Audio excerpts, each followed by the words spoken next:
Okay, so this is Puddle, my persona slash representation of myself. But Puddle hasn't always looked this way.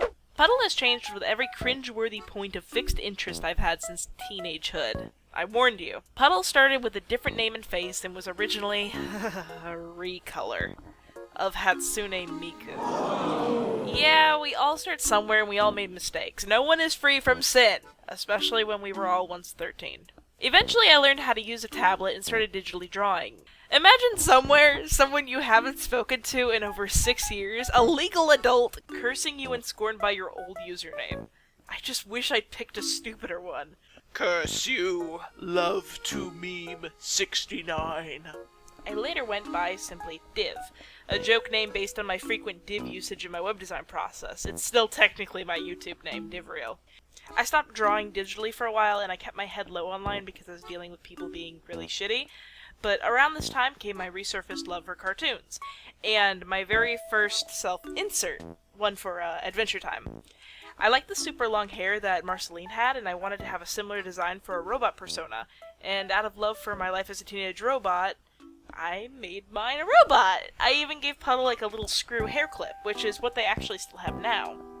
Then I got a Tumblr months later. I kept it simple. I did little doodles. I didn't really have a design. Long hair, purple clothes, hair clip. That's all I knew. I took some time and eventually decided on a name and style, influenced by my new interest, slime girls.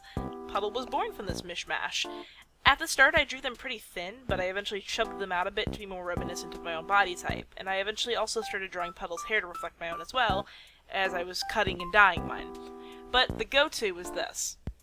A dress influenced by the Vocaloid sleeves I loved so much, the swoosh of the hair and accessory influenced by cartoons and my love for robot characters, and finally the blue skin which would drip and puddle when they lost grip of their emotions.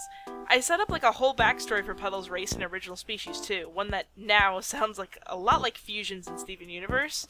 At the time I didn't have Steven Universe as an influence, but you know, I'm still pretty happy with it. Rather than two people coming together and creating a third new individual, genderless Puddle people, there never was a finalized name, came together at the end of their lifetimes to create an entity with the traits of both of their predecessors. In doing this, the previous entities ceased to be, but their DNA carried over into the offspring.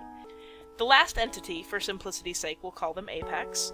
Apex was bummed because, shocker, being the last of your kind sucks a lot, and ended up finding another entity who we'll call Blemish, watching Earth like it was some kind of terrible sitcom, only interacting when necessary. Both were exhausted and nearing the end of their lives, and with that moment, the work of thousands towards the pinnacle of their species was made null. Terrifically flawed genetic imperfection. That's Puddle.